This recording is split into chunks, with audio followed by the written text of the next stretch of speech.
चल फटाफट। जय श्री कृष्ण महाराज जी, जय श्री कृष्ण। जय हो महाराज जी। हरिओम स्वामी जी। हरिओम।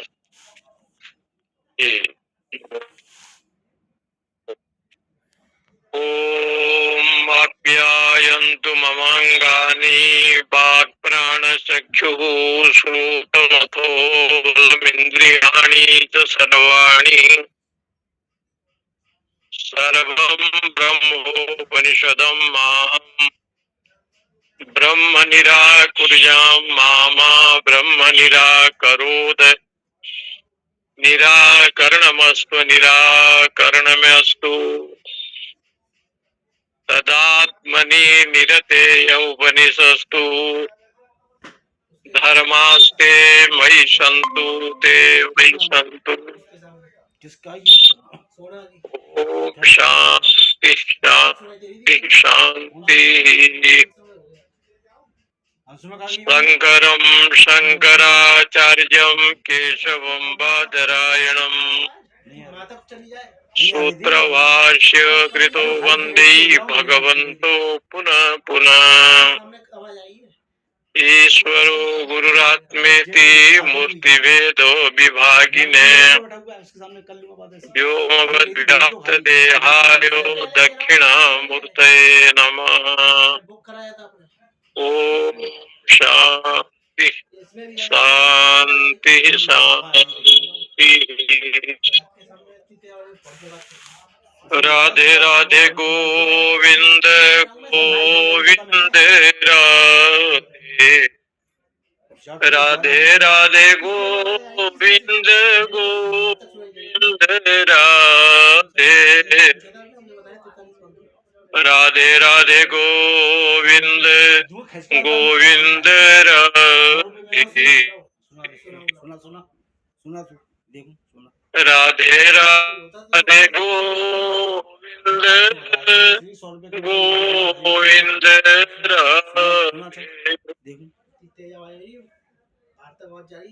राधे राधे गोविंद गोविंद राधे राधे गोविंद गोविंद राधे राधे राधे गो 500 400 का मैसेज था उसका मेरे पास। तो सुना रहा हूँ मैसेज से क्या मतलब फोन पे बात कर रहे हो बात नहीं कर रहा है। राधे राधे गोपाल राधे राधे राधे गोविंद गोविंद राधे राधे राधे गोविंद गोपाल राधे। छांदोग्य उपनिषद सामवेदीय तलबकार शाखा के अंतर्गत ये उपनिषद का पाठ है। यहाँ पर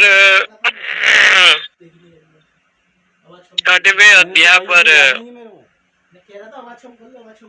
पिता और पुत्र का संवाद है। जैसे कठोपनिषद में पिता पुत्र के संवाद है। पिता दान करते हैं वाजश्रव ऋषि और नचिकेता नाम के जो पुत्र है उनके मन में जिज्ञासा है। दान देने वाले पिताजी हैं जो दान कर रहे हैं। दान करना, यज्ञ करना, तप करना, गीता जी में इसको पवित्र बताया। यज्ञ दानस तपस्यैव पावनानां मनीषिणाम्। यज्ञ है, दान है, तप है, ये मनुष्य को पवित्र करते हैं। यानी ये सात्विक कर्म है। और सात्विक कर्म जितना व्यक्ति करता है, साधक करता है, मैसेज कर दो बाबा, वो चढ़ जाएंगे तुम उससे, बताया नहीं तुमने। तो उसको जो है आएंगे कितना है? सात्विक कर्म के द्वारा ज्ञान का उदय होता है। 800 रुपये हो गए। तीर्थाटन करना, व्रत करना, यज्ञ करना, माने जितने भी सत्कर्म है 750 तो हो गया। जो वेद भगवान ने बताया है, सत्संग सुनना, स्वाध्याय करना। इसलिए हमारी यहाँ परंपरा है कि 45 श्राद्ध काल में कठोपनिषद का पाठ पहले अध्याय का होता है। 1 लाख लोग भगवत गीता का दान देते हैं, करते हैं। नंबर है तेरे उनका? तो ये जिसे जितने भी विषय वस्तु है, ये सत्व गुण ज्ञान को प्रदान करते हैं। देखिए इसलिए सत्वाद संजायते ज्ञानम, रजसो लोभ एव च, थोड़े में मैसेज प्रमाद मोहो तमसा भवतो अज्ञानमेव च। सत्व गुण ज्ञान प्रदान करते हैं, रजोगुण लोभ प्रदान करते हैं। तुम अपना तमोगुण में प्रमाद आता है, आलस्य आता है, मोह आता है, अनेक प्रकार से ये सब भाव बनते हैं। पिता बाजश्रवा जी दान देते हैं और बूढ़ी बूढ़ी गौ को देते हैं। उस दिन मैंने बताया था आपको कि बूढ़ी बूढ़ी गौ, ऐसे गौ पीतोदका जगद तृणा दुग्ध दोहा निरिंद्रिया अनंदा नामते लोकान तान गच्छति सा दरत। जो दूध दे नहीं पाती, पीतोदका, पानी नहीं पी पाती, दग्ध तृणा, जो घास भी नहीं खा सकती, जिनकी इंद्रियां असमर्थ हो गई है खाने पीने में, दुग्ध दोहा, दूध भी नहीं दे सकते, निरिंद्रिया, जिनकी इंद्रिय में कोई शक्ति नहीं है, सामर्थ्य नहीं है, निरिंद्रिया, दुग्ध दोहा निरिंद्रिया। ऐसे वस्तु को दान देने से आनंदा नामते लोका, उस लोक में जाता है जिस लोक में आनंद है ही नहीं, यानी नरकादि में जाता है। 84 लाख सहस्त्र योनि में जो छोटे छोटे जैसे कीड़े हैं, मकोड़े हैं, बिच्छू हैं, सांप हैं, व्याघ्र है, भालू है, ऐसे ऐसे प्राणी हैं जिनमें ज्ञान विवेक वैराग्य नहीं है, केवल तमोगुण और रजोगुण से युक्त रहते हैं, जैसे सांप है। तो ऐसे ऐसे जोनी में जाता है, जैसे उल्लू है, पेचा जिसको कहते हैं। तो ये घोर अंधकार में, घोर जोनी में वो प्रवेश करता है। यहाँ पर पिताजी उद्दालक जी है, माने आरुणी है, अरुण के पुत्र आरुणी ऋषि, जिनका दूसरा नाम उद्दालक है, और बेटा श्वेत केतु है। श्वेत केतु के गुरुकुल में भेजा, 24 वर्ष तक काशी में रह करके वेदाध्ययन किया, और पढ़ करके जब घर पधारे तो अपने ही माता पिता को प्रणाम नहीं किया। श्वेत केतु ने सोचा कि मैं बड़ा विद्वान, और इतना बड़ा विद्वान होकर के बुजुर्गों को प्रणाम करना ये अपमान की बात है। माता पिता को प्रणाम करना उचित नहीं लगा, प्रणाम नहीं किया। उद्दंड स्वभाव को देख करके उनके पिताजी ने पूछा कि बेटा पढ़ करके आया, तेरे विद्या गुरु ने ये शिक्षा दिया क्या? विद्या पढ़ी विनय उपजाए। विद्या यदि पढ़ा है तो विनय होना चाहिए। इसलिए दुर्गा सप्तशती में एक बहुत बड़ा शब्द आता है, लक्ष्मी वंदम, यशस्वंतम, विद्यावंतम। मेरे जीवन में हे भगवती माता, विद्यावंतम, यशस्वंतम, लक्ष्मीवंतम, मुझे आप विद्यावान बनाना, लक्ष्मीवान बनाना और यश वाला बनाना। देखो, ये नहीं कहा कि धनवंतम, मुझे आप धनवान बनाना, ऐसे शब्द वहां नहीं आया। विद्यावंतम, वेद शास्त्र के विषय जो विद्या है वो विद्यावान बनाना। लक्ष्मीवंतम, यशस्वंतम, लक्ष्मी के साथ साथ यश कीर्ति भी देना, परोपकार मैं कर सकूं। और ऐसे आप कृपा करना, रूपम देहि, जयम देहि, यशो देहि, द्विषो जहि। मुझे रूप भी दो, जय भी दो, यश भी दो, लेकिन द्विषो जहि, राग द्वेष से रहित होकर के मेरा जीवन यापन। इसलिए उन्होंने ये वरदान मांगा माता जी से, भगवती से, यही कृपा करना, रूपम देहि, जयम देहि, यश देहि, द्विषो जहि। ब्रह्म विद्या, उपनिषद विद्या, जो माता जी का, जो भगवती का दिव्य स्वरूप है, भगवती ही है, उस माँ के चरणों में बेटा हमेशा प्रार्थना करता है। पुत्रास्ते पृथिव्याम, पुत्रास्ते बहव सन्ति सरला, परम तेषां मध्ये विरल तरलोहम तव सुत। मदीयोऽयं त्यागम समुचितमिदं नो तव शिवे, कुपुत्र जायेत क्वचिदपि कुमाता न भवति। ये संसार में बहुत पुत्र संतान है, लेकिन पुत्र कुपुत्र हो जाएगा इसमें संशय नहीं है। हो सकता है हो जाएगा, क्योंकि कलियुग का लक्षण जब शास्त्रों में वर्णन किया है तो वहां लिखा है सत्यम गतः, सत्य चला गया, सत्य लोगों के पास नहीं है। कलियुग का वर्णन आया, सत्यम गतः, धर्मम गतः, लोग जिसको धर्म कहते हैं लोग उसको अधर्म मानता है, अधर्म को धर्म मानता है। इसलिए जो है, एक जो धर्म का जो विषय है वो धर्म का विषय का ज्ञान नहीं होता। धर्म का विषय जो है वो बहुत दूर में चला गया। धर्म किसे कहते हैं बहुत कम जानते हैं।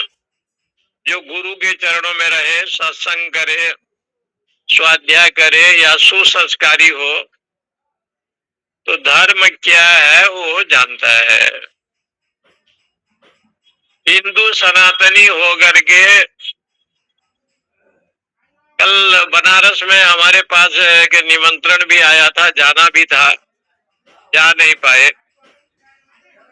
बांग्लादेश में जो सनातन धर्म अवलंबियों के ऊपर जो अत्याचार हो रहा है, जिंदा जला रहे हैं,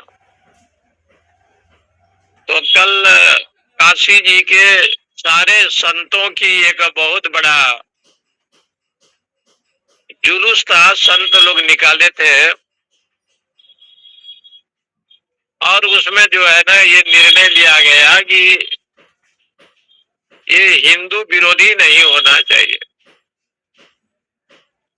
उसी के उपलक्ष्य में बहुत विशाल आयोजन किया गया था। इसलिए आप सब सुने होंगे कि यूपी गवर्नमेंट ने, यूपी सरकार ने जितने भी ये धर्म स्थल है, मठ मंदिर है, यहाँ जो टैक्स लगा रखा था यूपी में इतना विरोध हुआ कि योगी सरकार को माफ करना पड़ा और गवर्नमेंट की तरफ से आदेश जारी किया गया कि जितने मठ मंदिर धर्मार्थ स्थान है यहाँ न पानी का टैक्स लगेगा न और अन्य टैक्स। जो मनमानी चल रहा था उसको उन लोगों ने माना। इसका कहने का मतलब ये है कि धर्मम गतः धर्म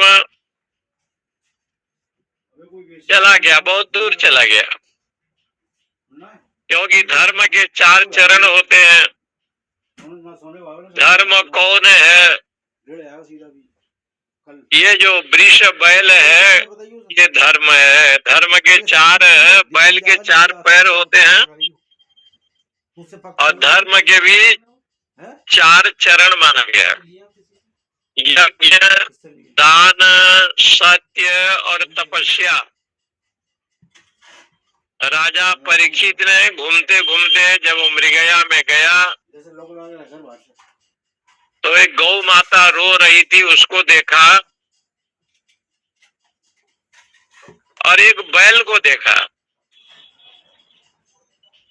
बैल को देखा तो उसके 4 पैर में 3 पैर नहीं है, एक पैर दिखाई दे रहा है। सामने एक काला उल्टा एक सूत्र को देखा जो कलियुग था। वो गौ और बैल के जोड़ी को खेत में जोत रहा था और पीट रहा था।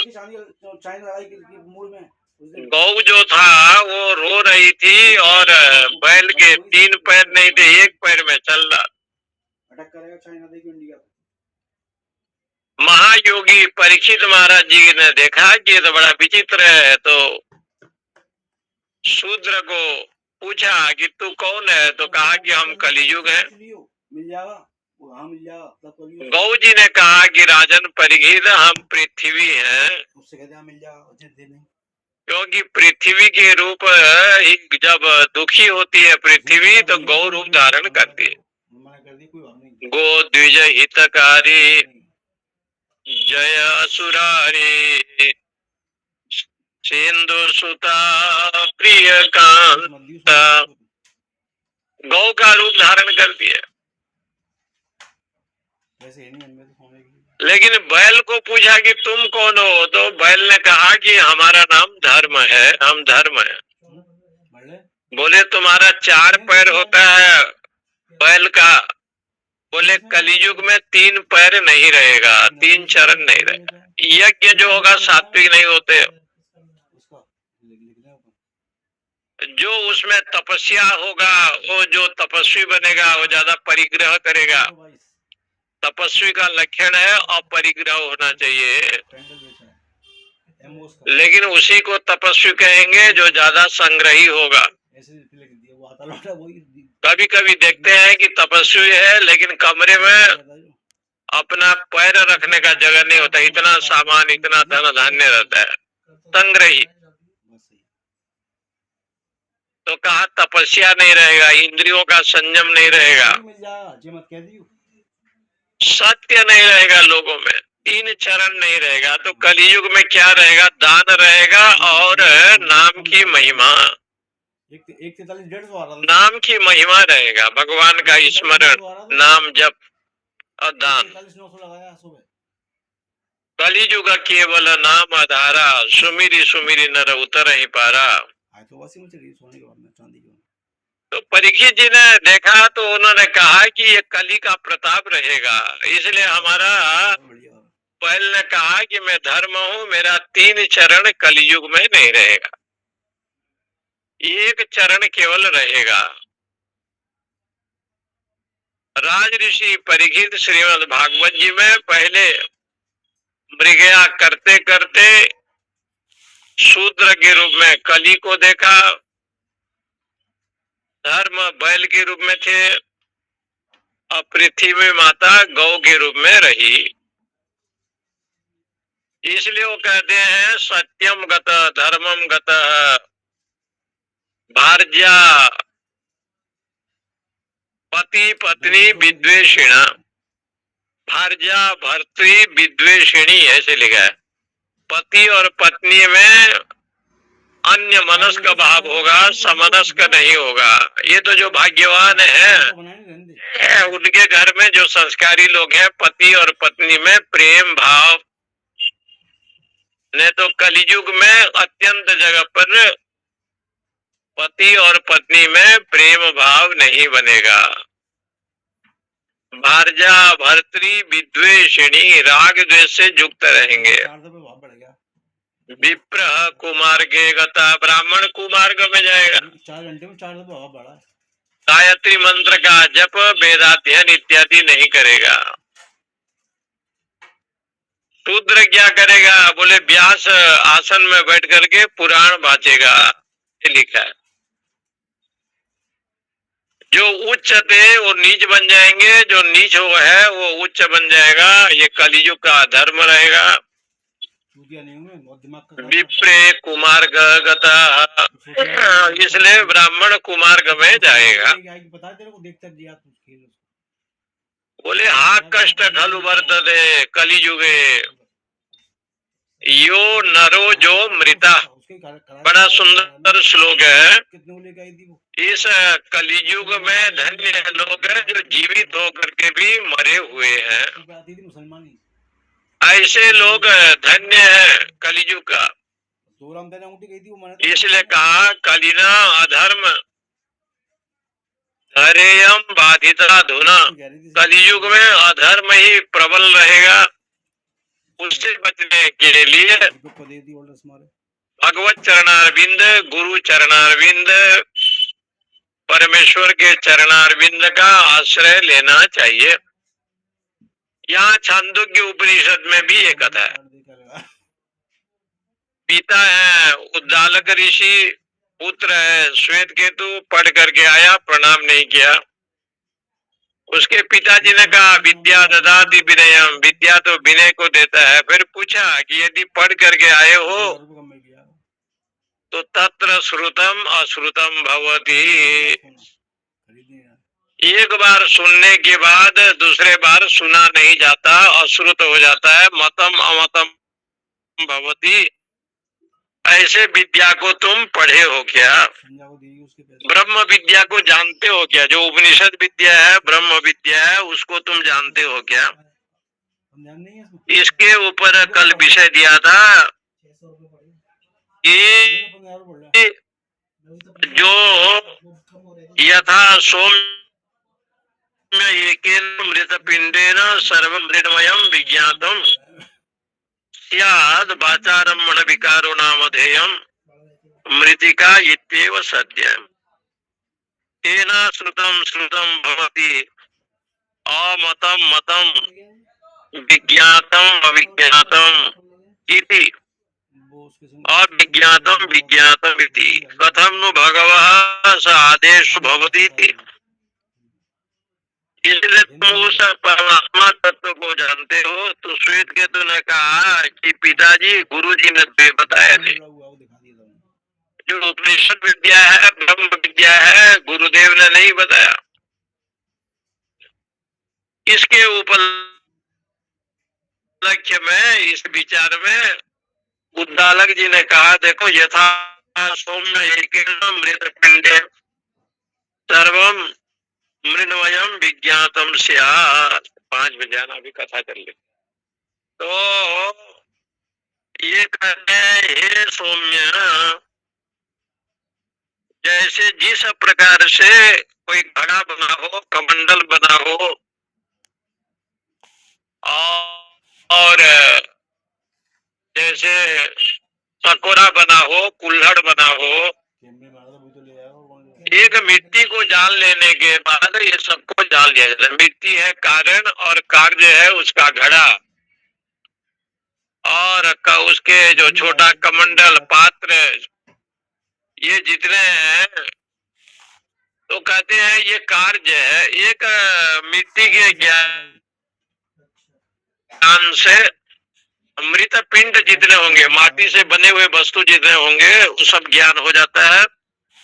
यथा सौम्य के न लोहमणिना सर्वं लोहमयं विज्ञातं स्यात्, वाचारम्भणं विकारो नामधेयम्, लोहम इत्येव सत्यम। हे सौम्य, सौम्य से बड़ा अद्भुत शब्द है। वेदांत में सौम्य का अर्थ होता है बहुत सरल। आप बहुत सरल हैं, कितने भी बोले आप क्रोधी नहीं है, बहुत शांत प्रकृति। आपका स्वभाव भी शांत है और सरल भी है। सरल स्वभाव मन कुटिला ये, यथा लाभ संतोष सुहाई।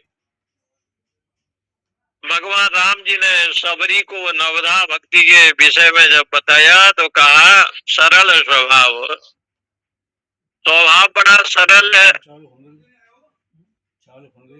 न मन कुटिलाई, मन में कपट स्वभाव नहीं है। सरल स्वभाव न मन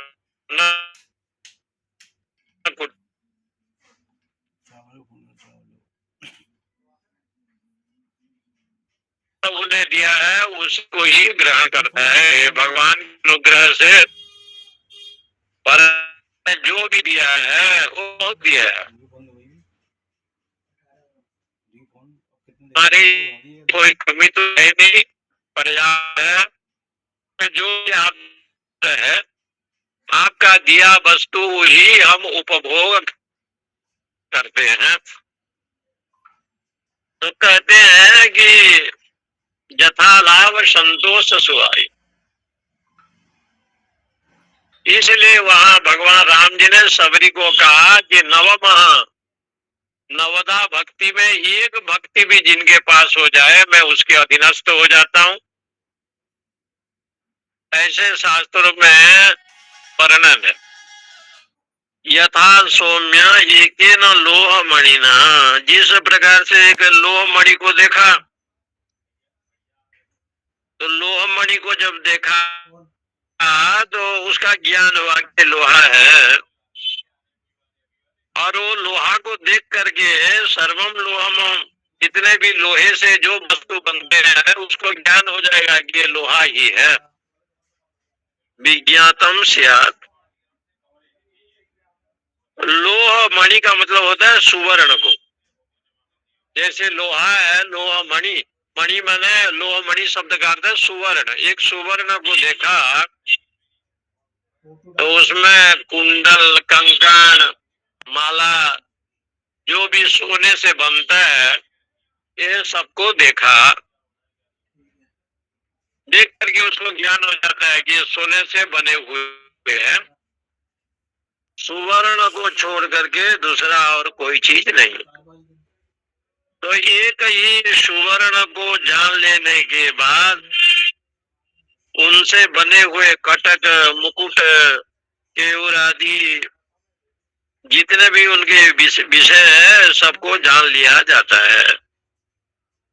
सर्वम लोहमं विज्ञातम स्यात्, वाचारम्भण विकारो नामधेयम्। इसलिए नाम रूप जगत जो है ना, ये केवल वाणी का विषय है। जैसे वाणी का विषय क्या है, ये मेरे दादाजी हैं, मेरे परदादाजी हैं, ये अमुक है, ये अमुक है। व्यवहार पक्ष में देह के तल पर ये सब जो व्यवस्था की गई है नाम रूप जगत का, ये सब वाणी का तो विकार है। निंदा कोई करता है तो वाणी से करता है, प्रशंसा कोई करता है तो वाणी से करता है। विकार माने कार्य। कोई आपको अच्छा कहे तो वाणी का विषय बनेगा, कोई खराब कहे तो वाणी का विषय बनेगा। निंदा प्रशंसा ये जितने भी विषय शरीर में इसलिए लगता है, शास्त्र कहता है कि उसको अहंकार है कि मैं करता हूँ, मैं भोगता हूँ, मैं ज्ञाता हूँ, मैं ज्ञानी हूँ, मैं बुद्धिमान हूँ। इसलिए शास्त्र का कहना यह है कि अहम बुद्धि का विषय जब जीव में आ जाता है तो ये नाम और रूपात्मक जो जगत है वो सत्य की प्रतीति होने लगती है। नामधेयम लोहम, इत्येव सत्यम। ये सब वाणी का विकार, विकार माने कार्य है, वाणी का विषय है। और जब आप जान लेंगे तो सब सुवर्ण ही है। यथा सौम्य एकेन नख निकृंततेन सर्वं काषणायासं विज्ञातं स्यात्। वाचारम्भणं विकारो नामधेयम् कृष्णायसमित्येव सत्यमेव सौम्य स आदेशो भवतीति। हे सौम्य, एकेन नख निकृंतेन, जिस प्रकार से एक चीज को आपने जाना, नख कृंतन कहते हैं नन्हा, माने उसके ज्ञान हो गया। लोहे के विषय एक पदार्थ होता है नाखून जैसे, उसको यदि आपने जान लिया तो आपको ये जान लेंगे कि सब लोहा ही लोहा है। सर्वम काषणायासम, लोहे को संस्कृत में काषणायासम कहते हैं। और विज्ञातम स्याद, उसको जान लिया तो ये जान लेता है कि सब लोहा ही लोहा है। नख निकृंततेन, नाखून के जैसे होता है लोहा, जैसे लांगल में लगा रहता है जमीन को, खेत को जोतने के लिए। वाचारम्भण विकारो नामधेयम्, सब वाणी का विषय है। कृष्णायसम इत्येव सत्यमेव, जब उसको जान लेता है तो लोहे की वस्तु को, लोहे के विकार समूह को भी जान लेता है। इसलिए ये संसार क्या है, वाणी का विषय। अनेक दृष्टांत उपादानम दाष्टान्तिकम, अनेक यहाँ दृष्टांत दिया और दृष्टांत को समझाने के लिए, तत्व ज्ञान को समझाने के लिए पिताजी ने अनेक प्रकार से उदाहरण देते हैं। न वै नूनम भगवन्तस्त एतद् वेदिर युद्ध एतद् वेदिष्यत कथम में न अवक्ष्यत इति भगवान तस्यैव में तद पचो इति तथा स्वव्येति उवाच। श्वेत केतु के प्रति पिताजी ने इस प्रकार से कहा तो श्वेत केतु जी के मन में आया, नौवे नूनम भगवंतम, जो मेरे गुरुदेव हैं वो तो इस बात को कभी बोला नहीं। इतना साल मैंने विद्या अध्ययन किया काशी में रह करके, और गुरु महाराज जी ने कभी भी ये शब्द नहीं कहा। एतद वेदी सु यद ही एतद वेदिष्यन्, और ये बात तो मुझे ज्ञान नहीं है। कथम में न अवक्ष्यत, मुझे वो बताया क्यों नहीं। भगवान असो एव में तद ब्रवीति इति तथा सौम्य इति होवाच, मेरे गुरुदेव ने इस बात को नहीं कहा, इसलिए आप ही मेरे लिए इस ज्ञान को बताइए। इसे क्या था कि भगवान, माने ये ज्ञान था कि एनम सर्वम ज्ञातम तत्वम ज्ञातेन में, एक को जान लेने के बाद सबको जान लिया जाता है। कस्मिन्नु भगवो विज्ञातम सर्वमिदं विज्ञातम भवति, इसको जान लेने के बाद सबको जान लिया जाता है। ऐसे प्रश्न मुंडक उपनिषद में भी आया। यही विषय यहाँ पर छांदोग्य उपनिषद में है। कस्मिन्नो भगवो विज्ञाते सर्वम इदम विज्ञातम भवति, इसको जान लेने के बाद सबको जान लिया जाता है। अश्रुतम श्रुतम भवति, आपको ज्यादा सुनने की जरूरत नहीं है। एक ब्रह्म को आपने जान लिया तो सब जान लिया। सारे उपनिषद वेद वेदांत उसके पास आ जाएंगे। जैसे कथा आती है कालिदास जी का, कालिदास एक महामूर्ख थे, लेकिन विद्वत्तमा ने जब ऊपर से गिराया तो काली के मंदिर में गिरे, पूर्व जन्म की तपस्या के फलस्वरूप जगदम्बा जी ने दर्शन किया। उनका दर्शन होने पर भगवती को वंदना की है और माता काली के अनुग्रह से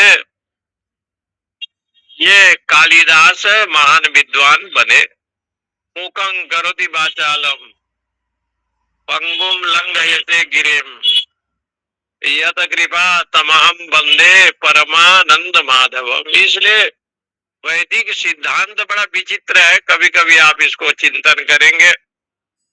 अष्टावक्र 8 जगह पर टेढ़ा मेढ़ा है। अष्टावक्र ऋषि ऐसे हैं कि 8 जगह में टेढ़े मेढ़े हैं, लेकिन इतने बड़े वेदांती और इतने बड़े ब्रह्मनिष्ठ हैं कि महाराज जनक उनको गुरु मानते हैं। और गुरु के रूप में राजा जनक जी ने, जो विदेह मुक्त राजा है, जिनके दामाद स्वयं भगवान राम जी हैं, ऐसे जो विदेह मुक्त महापुरुष राजा जनक अष्टावक्र को देख करके हंसने लगे। उनके लोग के दरबार के लोग हंसने लगे, ये टेढ़ा मेढ़ा है, यहाँ आया। अष्टावक्र जी ने कहा कि मैंने तो राजन समझा था कि आपके दरबार में बड़े बड़े विद्वान हैं, मनीषी हैं, पंडित हैं,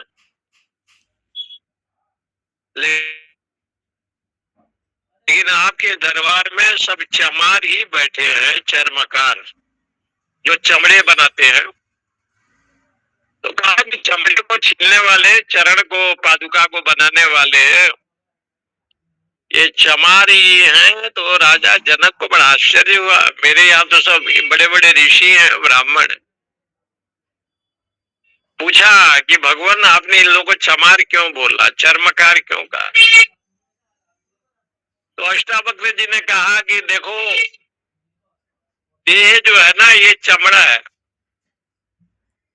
और इसको चर्म कहते हैं, ये चमड़े से बना हुआ है। ये देह पंचभौतिक है और ये चमड़े को देख करके तुम हंसी आ गई आप लोगों को। यदि चमड़े का ज्ञान रखते हो तो आप सब लोग चर्मकार हो। ये पांचभौतिक शरीर ही अनित्य है, लेकिन जिनको हंस रहे हो, जिनको आनंद ले रहे हो, वो तो न निंदा, न प्रशंसा, न हंसना, न रोना, ये सबसे अलग आत्मा है। आत्मा में ये सब कुछ बनता ही नहीं है। आत्मा अपने आप में परिपूर्ण है, पूर्णमदा पूर्णमिदम। इसलिए आत्मा ब्रह्म न हंसी का विषय बनेगा, न रोने का विषय बनेगा, न निंदा का विषय बनेगा। आत्मा तो हमेशा नित्य पवित्र है और मैं आत्मा हूं, मैं शरीर नहीं। अष्टावक्र की इस वेदांत की बात सुन करके राजा जनक को बड़ा आश्चर्य हुआ कि भाई टेढ़े मेढ़े शरीर, 8 जगह पर टेढ़ा, फिर भी जो है अष्टावक्र इतने बड़े महान ज्ञानी, जीवन मुक्त महापुरुष। तो राजा जनकादि जितने ऋषि लोग थे, अष्टावक्र से अध्यात्म ज्ञान को ग्रहण किया। इसलिए एक पुस्तक है अष्टावक्र गीता। अष्टावक्र गीता में यही उठाया है, पहले ही पढ़ेंगे तो यही आया। यदि मुक्ति की इच्छा आप करते हैं तो विषयान विषवत त्यजो, मुक्ति इच्छसी चेतात विषयान विषवत त्यज। अष्टावक्र गीता बहुत सुंदर है। आप विषयों को विष समझ करके छोड़ो, विषयान विषवत त्यजो, विषय को विष समझो। विषय और विष में थोड़ी सी अंतर है। विषय जो होते हैं भोग विलास, काम वासना, लोभ वासना, ये जो विषय होते हैं ये देखने पर मार देते हैं। आंखों से यदि कोई देखा तो ये बंधन में ले लेते हैं, बांध देते हैं। विषय में ये विलक्षण वृत्ति है। और विष में ये है कि विष देखने पर तो मृत्यु नहीं होता, विष को खाने से व्यक्ति मरता है। इसलिए विषय में जो यकार है और विष में जो विष है, विष के 100 में य को हटा देंगे तो विष बनेगा। तो विष का अर्थ होता है निहंति द्रष्टारम विषय। विषय को देखोगे तो बंधन में आ जाएंगे आप, और विष को जब पान करेंगे तो मृत्यु होगा। कुरंग मातंग पतंग भृंगो मीन हता पंचभीरेव पंचो। शंकराचार्य भगवान ने विवेक चूड़ामणि में इस प्रकरण को लेकर के अध्याय लिखा है। विषयम और विष, विषम निहंति द्रष्टारम, विषयम निहंति द्रष्टारम, ऐसे श्लोक है विवेक चूड़ामणि में। विष को पान करने पर लोग मृत्यु को प्राप्त करता है, लेकिन विषय को देखने पर बंधन में आ जाता है। ऐसा जो विषय है, कुरंग मातंग पतंग भृंगो मीन हता। कुरंग, कुरंग ने देखा हरिणी ने तो गड्ढे में गिर गई वो सुन करके, और मातंग हाथी स्पर्श करने के चक्कर में हाथीनी को गड्ढे में चला गया। भृंग भौरा फूलों की वासना से चला गया। रात्रि में हाथी आए, मृत्यु को प्राप्त किया।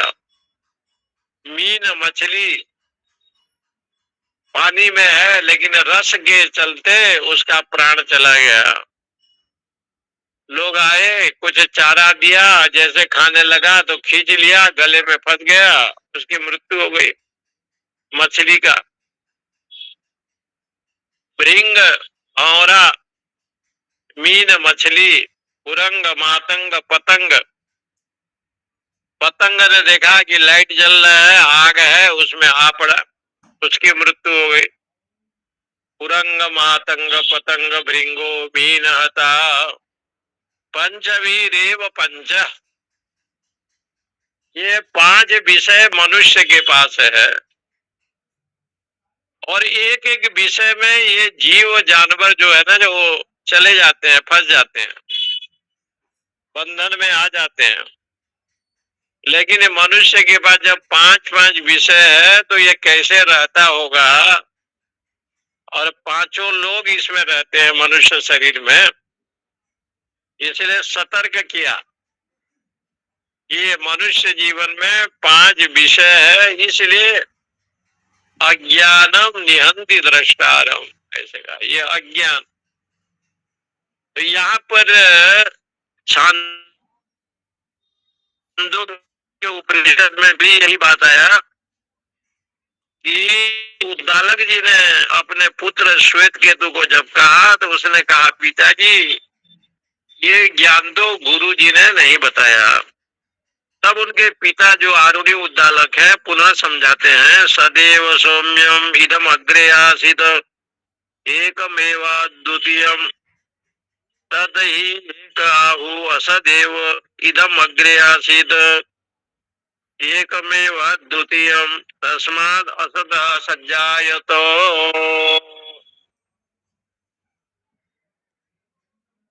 सदैव सौम्यम इदम अग्रे आसीत, सदैव सौम्यम इदम अग्रे आसीत एकमेव द्वितीयम।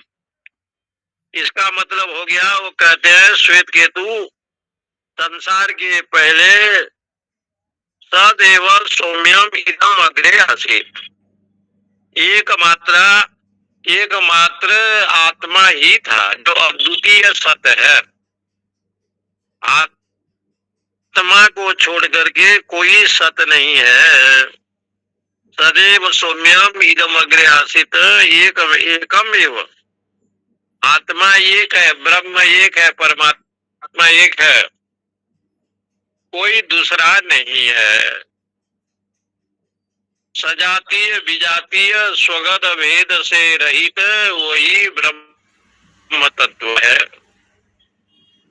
सजातीय अद्वितीय जब एकम कह दिया, एक ही है, तो अद्वितीयम क्यों कहा?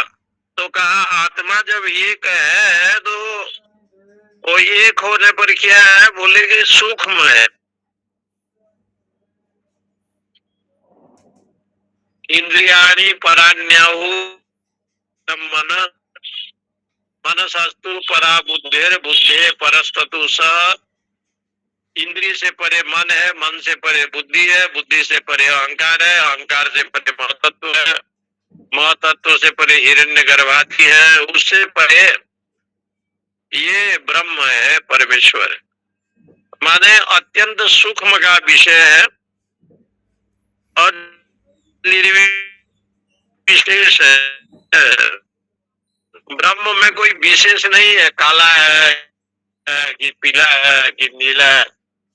परमात्मा तो सतचित आनंद रूप है। कृष्ण अवतार हुए तो काला मेघ के बराबर, वामन अवतार हुए तो बहुत सुंदर। भगवान जब वामन अवतार लिए तो बहुत सुंदर थे। वामन को देख करके बलि मोहित हो गया और देव माता अदिति के पयोव्रत से भगवान प्रसन्न हुए थे। वामन अवतार कश्यप अदिति के यहाँ, वही देवहूति और कर्दम देवहूति के तपस्या से भगवान प्रसन्न हुए तो कपिल महामुनि बन करके जन्म लिया। वामन अवतार बहुत अति सुंदर। रामावतार देखें, भगवान को बताया गया नीलाम्बुज श्यामल कोमलांगम सीता समारो पीतवाम भागम पाणो महासायक चारु चापम नमामि रामम रघुवंशना। तो कहा कि परमात्मा तो इसलिए सविशेष नहीं है, कोई ये काला है ये पीला है। सविशेष का मतलब आप जैसे सोने को लेते हैं तो सोने का जो रंग होगा वही होगा, अग्नि का जो रंग होगा लोहित होगा। ऐसे ब्रह्म केवल एक रंग में उसको रखा नहीं जाएगा, इसलिए उसको कहते हैं निर्विशेष चैतन्य। कोई विशेष है, निर्गता विशेष, जिसमें कोई विशेष नाम के कोई चीज नहीं। ये मीठा है कि ये खट्टा है, ब्रह्म तो सब कुछ है। सर्व खलु इदम ब्रह्म। नानास्ति शालिग्राम को आप देखें, उसमें कोई विशेषता नहीं रहता, लेकिन उसमें आप पंचामृत दिए, रोज अभिषेक किए, दूध से घी दिए तो शालिग्राम दिव्य हो जाते हैं। नर्मदेश्वर जो शिवलिंग है उसमें कोई विशेषता नहीं रहता, लेकिन बाद में पूजा करते करते वही शिवलिंग शिव के रूप में प्रकट हो जाता है, वही शिव के रूप में। इसलिए यहाँ शास्त्रकार कहते हैं कि भाई ऐसे ब्रह्म है जो कोई विशेष है, वैसे नहीं है। वही अग्नि है, वही चंद्र है, वही वरुण है, वही कुबेर है, सब कुछ वही है। तमरकस्तम सोम तमसी पवनस्तम होतव तमापस्तम व्योम। लेकिन उसको निर्विशेष इसलिए कहा कि उसका जो लीला है वो अनंत है। रामावतार की लीला कुछ और है,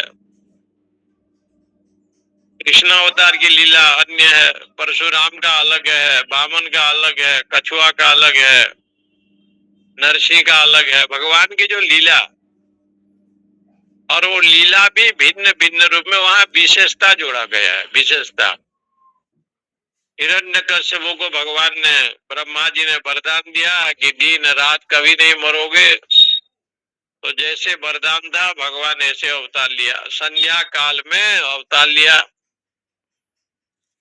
और हिरण्यकश्यप का वध करने के लिए उनको आना पड़ा, संध्या काल में आए।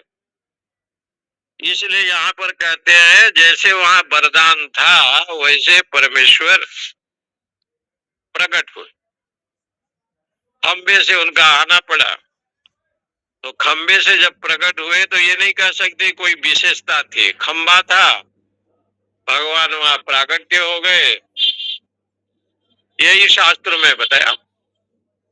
इसलिए निर्विशेष, निर्विशेष का मतलब ये नहीं है कि इसमें कोई ऐसे विशेषता है कि ये हरा है, ये नीला है, पीला है। माने सर्व खलु इदम ब्रह्म कह देने का मतलब है कि सब कुछ ब्रह्म है, नेह नानास्ति किंचन, उसको छोड़ करके अन्य कोई नहीं है।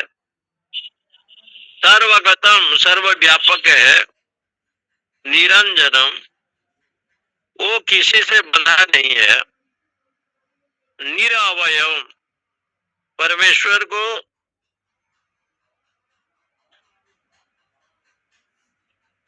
अवयव, ऐसे जो ज्ञान स्वरूप है उसको जो जानते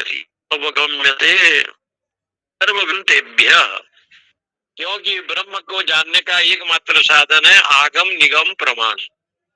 आगम प्रमाण और निगम प्रमाण, आगम माने उपनिषादि, निगम माने वेदादि।